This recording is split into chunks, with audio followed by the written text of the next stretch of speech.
Bonjour, bonne fête à tous les Valentins, à toutes les Valentines, à tous les amoureux, à toutes les amoureuses de tous les âges.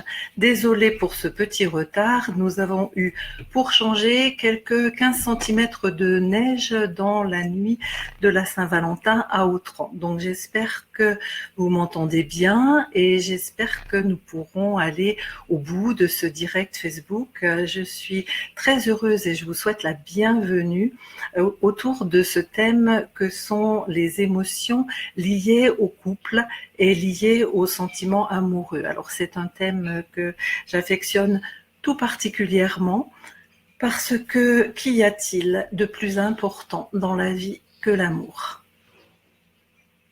De plus important que l'amour sous toutes ses formes. L'amour éros dont il est question, l'amour passionné, romantique pour la Saint-Valentin, mais aussi l'amour familial, l'amour amical, l'amour agapé, comme on dit, pour l'amour inconditionnel. Alors peut-être la liberté, amour et liberté, peuvent-ils coexister ? Eh bien, peut-être.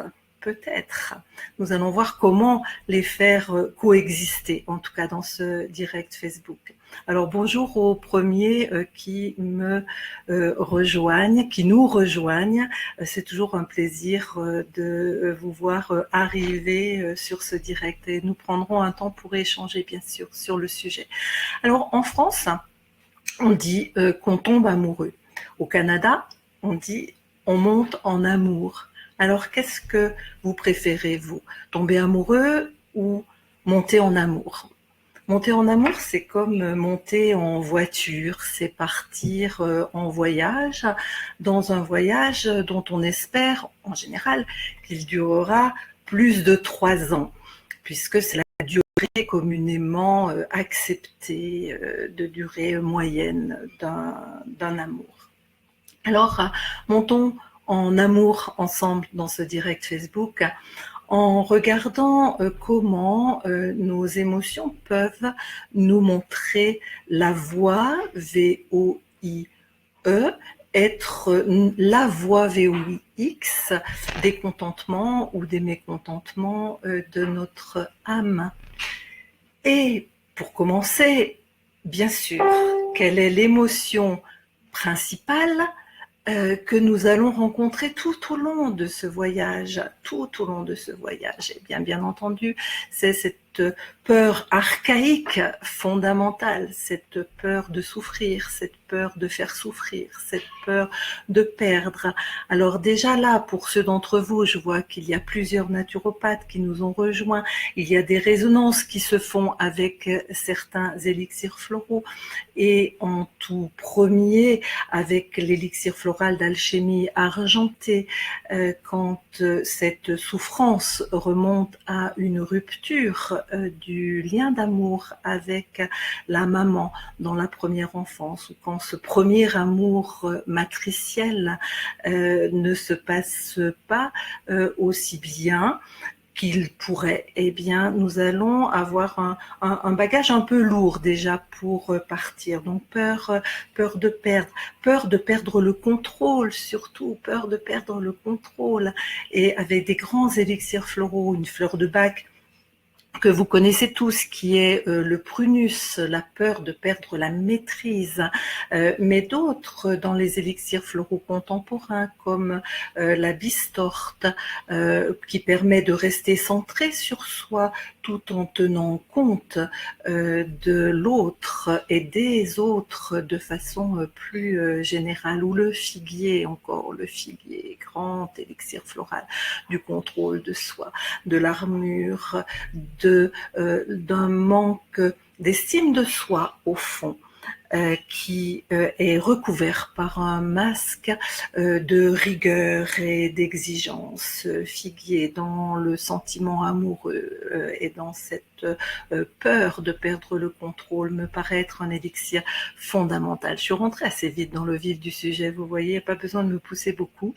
Et c'est dans les peurs archaïques, la peur de ne pas y arriver, la peur de ne pas être à la hauteur, la peur de ne pas réussir, réussir son couple, qui va faire appel à une grande fleur de la peur de l'échec dans les fleurs de bac, qui est le mélèze, l'arche, pour oser, pour avoir l'audace de se lancer, de partir en voyage avec l'autre, tout en ne sachant pas ce qu'il y a derrière, la peur de l'inconnu. Angélique, Walnut, le changement, tous les changements qu'il va y avoir dans notre vie du fait de cette relation, qu'ici au début nous donne l'impression d'avoir 15 ans, d'avoir des ailes, peut vite demander d'autres ajustements.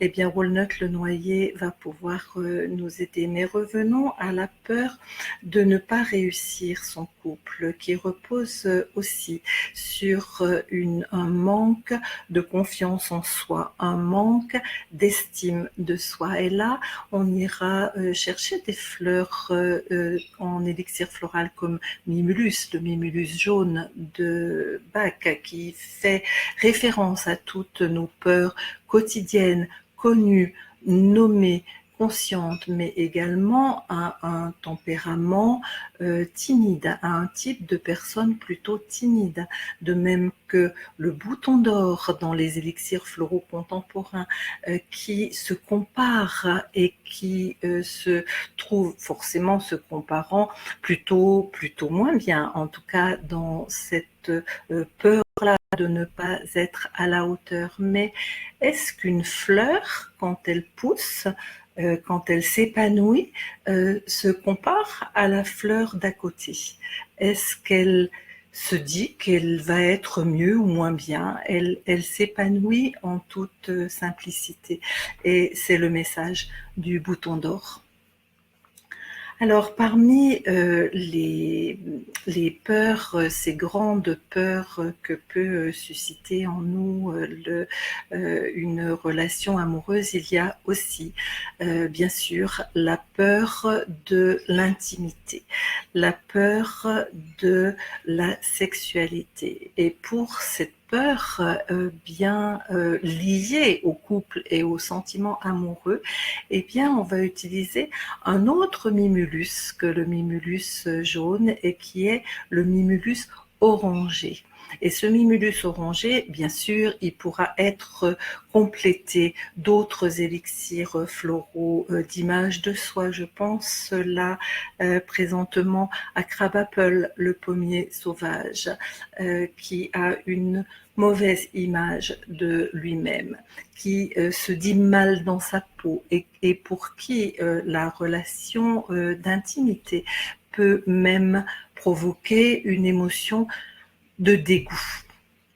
Donc il y a, vous voyez, un certain nombre d'élixirs floraux qui peuvent nous aider à harmoniser notre vie émotionnelle. Et chez Deva, il y a un composé de 7 élixirs floraux qui s'appelle Vie affective et sexualité, qui porte le numéro 5 et qui est le composé idéal pour harmoniser sa vie affective, sa vie sexuelle, pour éviter les excès de sexualité exacerbée ou de relations platoniques. Donc je vous le conseille, je l'ai là à vous montrer.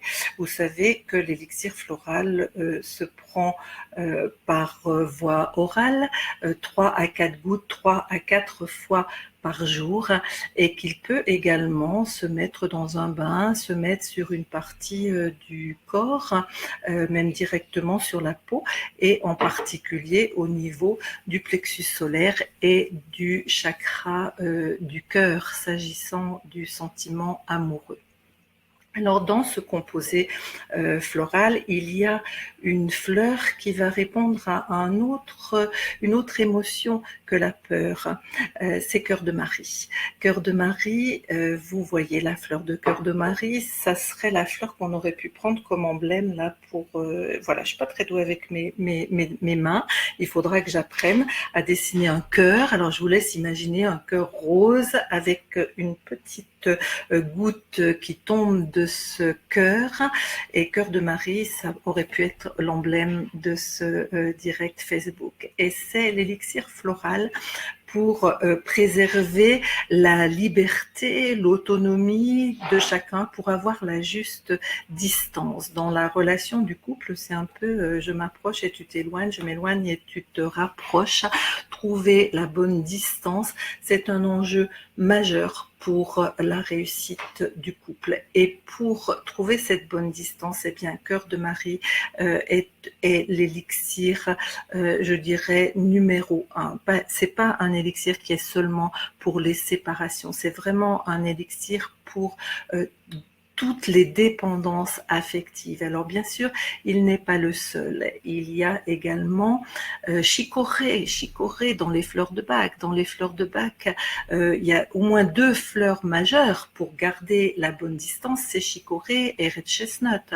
Red chestnut étant le marronnier rouge. Chicorée, on a comme mot-clé qui résonne pour chicorée la possessivité, l'amour possessif. Chicorée va permettre d'aimer vraiment, de lâcher cette envie, ce besoin irrépressible de posséder l'autre, ou de posséder un peu de son temps en particulier. Donc chicorée et red chestnut, marronnier rouge, pour trouver la juste mesure dans l'inquiétude, dans le souci que je me fais pour l'autre, et qui permet de lui faire confiance et d'établir cette relation de confiance dans tous les événements, dans tous les passages de cette vie amoureuse. Et puis Vincent Belbez, que vous connaissez de nom, qui est chercheur au Chili, qui a mis au point une gamme d'élixirs floraux andins, me disait de ne pas oublier Seibo, qui est un mélange de chicorée exacerbée et de red chestnut, quand vraiment il y a une dépendance très forte à l'autre. Alors, si vous voulez en savoir plus sur les élixirs floraux andins, Vincent sera à Paris et dans d'autres régions de France tout le mois de mars, et en tout cas chez Art Stella le 17-18 mars, pour parler des élixirs floraux andins. Parmi ces fleurs pour trouver la bonne distance, et puis les émotions du couple. On peut pas parler des émotions du couple sans parler de la jalousie. La jalousie est inhérente au couple, elle fait partie du couple, elle s'exprime plus ou moins vivement, plus ou moins souvent, et la jalousie appelle une fleur de bac merveilleuse pour rapporter la confiance et la paix dans le couple qui est au lit, le ou. Je pense avoir fait le tour des principaux élixirs floraux de la relation amoureuse, et je vois Marie-Pierre qui dit que les élixirs révèlent de nouvelles facettes. C'est ça en fait, chaque élixir, à travers un filtre d'émotions liées à une problématique ou une autre, révèle de nouvelles facettes. Et j'avoue que moi-même je ne m'en lasse pas, j'ai encore beaucoup à apprendre. Donc pour revenir aux émotions liées au couple et aux sentiments amoureux, donc quand nous avons traité la peur, quand nous avons traité entre guillemets, parce qu'en une demi-heure on va pas tout envisager non plus.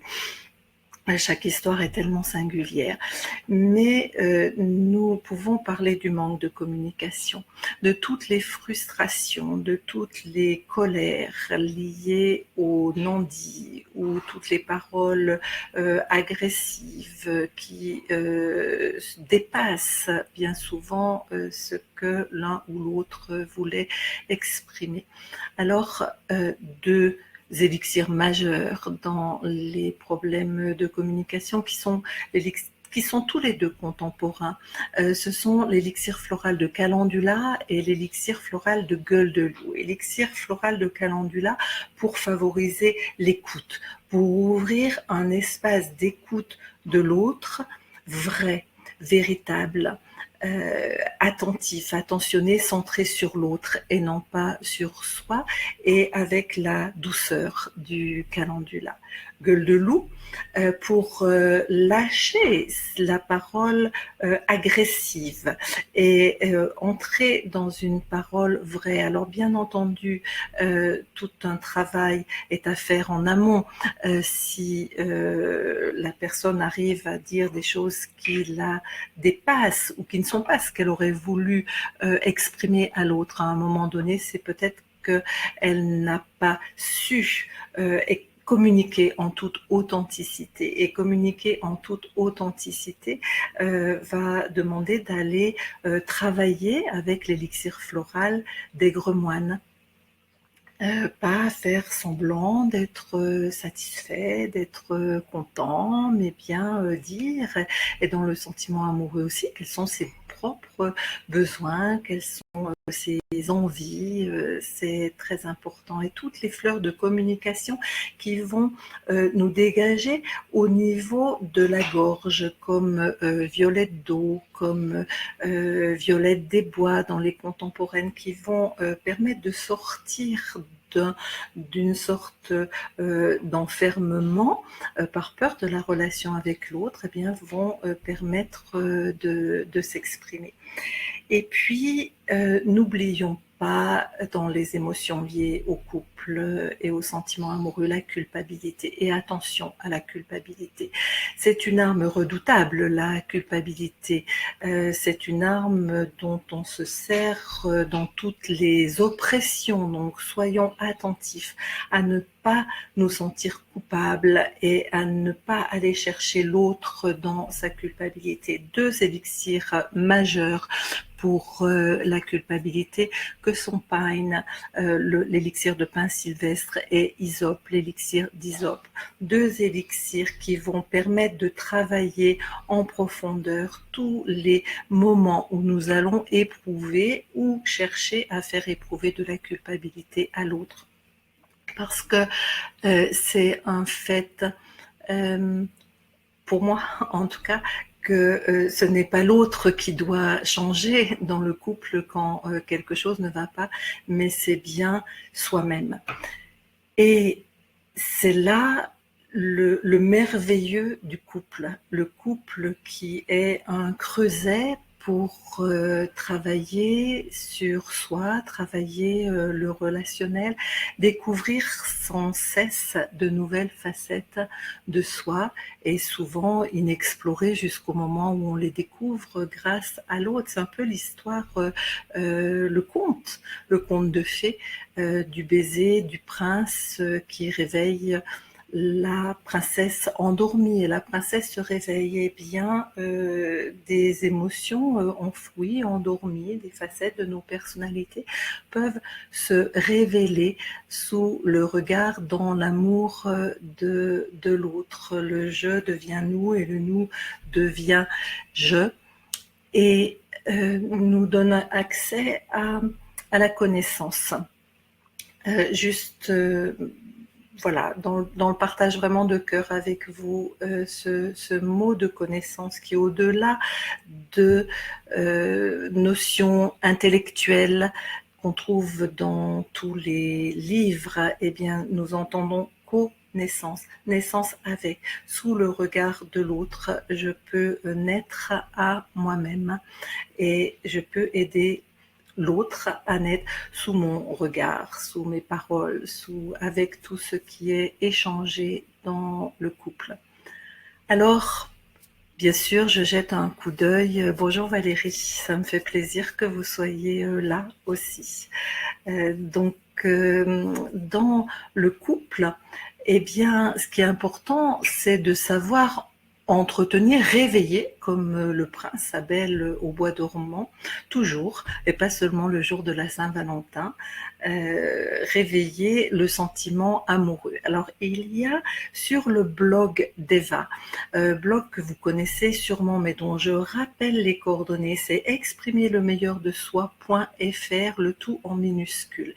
Il y a un grand nombre d'articles qui vous intéresseront sûrement, et en tout cas, il y en a un, comment éveiller le sentiment amoureux, qui a été écrit de main de maître ou de maîtresse par Brigitte Mélan, et je lui fais un petit coucou beaucoup et je la remercie pour ça, parce que c'est un article qui est très bien écrit. Et comme disait un des lecteurs dans un commentaire, c'est pas seulement le jour de la Saint-Valentin, c'est 24 heures sur 24, 7 jours sur 7, 365 jours sur 365 que nous devons entretenir la flamme dans notre couple. Alors, ce que je vous propose, puisque c'est un direct Facebook d'Eva, c'est d'aller voir du côté des odeurs ce que nous proposons pour éveiller le sentiment amoureux, pour l'entretenir, puisque l'amour est la poésie des sens, c'est bien connu, et que les sens, tous les sens, ont une valeur dans le sentiment amoureux et le sens olfactif en particulier. Si on reste très sauvage et très animal, eh bien c'est l'odeur et paraît-il qu'il y a même des études qui disent qu'on ne va pas trouver dans notre tête les explications de pourquoi on a choisi telle ou telle personne, mais bien plutôt dans nos ressentis. Et donc, je vous présente l'élixir essentiel, synergie d'huiles essentielles, 100% pur, 100% bio, naturel, synergie, pour réveiller le sentiment amoureux. Alors synergie qu'on va utiliser bien sûr au nez, dont on va pouvoir mettre quelques gouttes sur un galet, à côté de soi, dans la chambre. On peut diffuser également. Et dans cette synergie, eh bien, il y a 5 huiles essentielles. Parmi elles, une huile essentielle majeure du sentiment amoureux qui est l'ilang-ilang. Cette fleur dont les Indonésiens recouvrent les lits des jeunes mariés pour la nuit de noces. Cette huile essentielle dont on dit qu'elle facilite l'abandon, un abandon langoureux, un abandon sensuel. Et dans cette synergie, eh bien, on va trouver aussi Palmarosa. Et Palmarosa, c'est une délicieuse odeur de fleurs. Et rien que ces noms et ces odeurs nous emportent, nous emmènent en voyage en elles-mêmes. Donc, voilà, ça c'est un beau cadeau pour la Saint-Valentin. En tout cas, je vous le propose dans ce direct Facebook. Et puis, et pour terminer, avant de répondre à vos questions, eh bien, les huiles de massage. Est-ce qu'on peut parler de réveiller le sentiment amoureux sans parler de massage du corps, sans parler de la communication sans les mots? Alors, vous savez que Deva est engagée avec un laboratoire qui s'appelle Farfalla pour la diffusion d'huiles de massage 100% bio, absolument extraordinaires, qui sont des macérations de pierres précieuses. Ça tombe bien. Pour la Saint-Valentin, voilà une autre façon d'offrir une pierre. Et j'en ai choisi deux à vous présenter aujourd'hui. J'ai choisi Joie de vivre et Immersion dans le bien-être. Alors, ces huiles sont toutes des macérations de pierres précieuses dans de l'huile de jojoba, 100% pure, pas grasse. C'est un pur bonheur de se masser le visage, de masser la nuque, de masser les mains et plus, bien entendu, avec l'huile directement. Alors, vous voyez, peut-être c'est compliqué. Est-ce que vous apercevez le quartz rose qui reste macéré dans ce flacon? Alors, on peut aussi très bien masser avec une pierre en chauffant la pierre. Là, c'est un quartz rose. On va pouvoir mettre l'huile et appliquer sur le plexus solaire, sur les joues, sur le front, sur le dos. Et donc, je vous conseille beaucoup cette huile pour apporter de la joie dans votre couple, dans votre journée. Et bien sûr, vous pouvez tout à fait la coupler avec Zinnia, dont j'ai pas parlé, qui est l'élixir pour remettre la joie du petit enfant. la spontanéité, enfin exactement l'état du petit enfant qui s'émerveille devant quelque chose de nouveau, de l'adolescent dans son premier sentiment amoureux. Également, vous pouvez l'associer à l'élixir floral de cerisier sauvage ou à la synergie d'huiles essentielles enthousiasme. Alors, immersion dans le bien-être, et bien là, si vous l'apercevez, la pierre est bleue. C'est une sodalite et c'est une pierre justement pour faciliter la communication. Donc, faciliter la communication. Là, vous voyez une sodalite en forme de boule. Donc, vous pouvez la faire rouler, imprégner de l'huile à l'endroit que vous voulez. Et là, on passe, vous voyez, du nous au je ou au jeu. En tout cas, c'est une invitation pour cette Saint-Valentin. Voilà, je vais reprendre vos questions, voir si il y en a. J'ai beaucoup de bonjours, j'ai beaucoup de merci, j'ai pas beaucoup de questions. Pourtant, je suis sûre que l'amour est une question avec laquelle vous passez vos jours, vos nuits. Donc Françoise dit qu'elle vient d'essayer Joie de vivre et que c'est un pur bonheur. Donc merci Françoise pour ce partage. C'est un pur bonheur aussi pour nous de partager ces directs Facebook avec vous et tout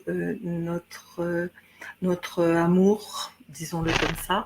N'ayons pas peur du mot amour pour ce que nous faisons, pour les recherches que nous menons, et je remercie pour ça encore tous nos partenaires, vraiment tous de recherche, les thérapeutes, les médecins, les établissements qui osent tenter de nouvelles approches de soins. Merci à vous tous.